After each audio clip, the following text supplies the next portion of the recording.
Maintenant, comme toute cette semaine, avec notre feuilleton consacré au renouveau du vivre au pays, comme on dit. Aujourd'hui, nous allons à la rencontre de Fabien, qui a quitté sa vie toulousaine dans les bureaux pour exploiter les pommiers de ses ancêtres et se lancer dans l'élevage d'ânes des Pyrénées. Cette série est signée Sandrine Meurque et Pascal Comte.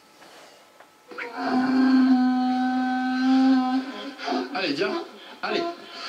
Allez, c'est Joe. T'appelles les copains ou quoi? Ah, vraiment, ça semble toujours un peu déchirant. Et pourtant, c'est un appel aux copains, une envie d'aller vagabonder. Ça tombe bien, les ânes de Fabien sont faits pour ça.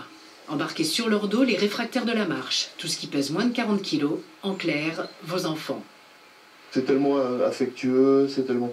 Ce sont les animaux qui marchent à l'affectif. Hein. D'avoir des ânes pour s'en servir de tondeuse à gazon, c'est pas ma conception des choses, quoi. Faut qu'ils servent à quelque chose. Et servir à quelque chose à l'heure actuelle, c'est principalement le tourisme.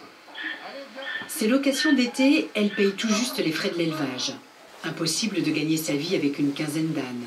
Mais contribuer à sauvegarder la race pyrénéenne, l'une des 7 races françaises, ça n'a pas de prix. Donc ça, c'est un âne qui s'appelle Achille. Bon, il a que 3 ans, donc il faut attendre un peu, c'est plutôt prometteur. Peut-être de faire un reproducteur. L'un des objectifs, c'est également de participer à sauvegarder une race d'âne qui est en voie de disparition ou tout au moins en faible effectif. Donc c'est des animaux, il y en a très peu. Dans la race, on doit avoir une 60aine ou une 50aine de naissances par an, donc c'est très peu. Mais la passion, ça nourrit pas son homme, alors que les pommes, oui. En Ariège, elles jonchent le sol, et ça, il s'en souvenait, ce gamin toulousain, quand il venait passer ses vacances à Gourbit, le village de sa mère. Devenu adulte, et après avoir failli mal tourner dans les assurances, il est revenu à son tas de pommes d'enfance. Le but, c'est de vraiment avoir le produit le meilleur possible. C'est vraiment le but. C'est bien trier les pommes, bien les mélanger, mettre des acidulés, mettre des sucrés, essayer de trouver un équilibre dans le jus, d'avoir un bon processus. C'est un peu de l'assemblage, on dit, hein, pour le raisin. C'est un peu pareil. Ces pommes succulentes, elles ne se trouvent pas dans le commerce, car elles ne sont pas officiellement inscrites au catalogue. Après la Deuxième Guerre, c'est le plan Marshall qui a imposé la Golden sur 70% du marché. Une pomme qui poussait vite et bien, et qui a failli tuer le goût de la vraie pomme. Non, je ne veux pas me venger de la Golden. C'est pas de se venger de la Golden. C'est de montrer qu'il y a des variétés vraiment anciennes, vraiment intéressantes, quoi. Des petits museaux de lierre, des pommes pointues au four avec un peu de miel, c'est extraordinaire. On ne peut pas faire ça avec la Golden.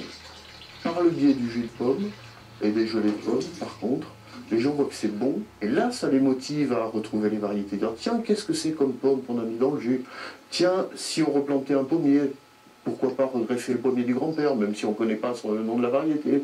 À chaque village, à chaque vallée, sa pomme. Près de 100 variétés ont survécu sur les 300 différents pommiers des anciens, et après 2 générations d'abandon, les jeunes s'y intéressent à nouveau pour produire du jus, du vinaigre, de la gelée. Ça reste encore des micro-créneaux, oui, mais je rencontre de plus en plus de jeunes qui développent quelque chose, oui. Oui, oui. Pourquoi?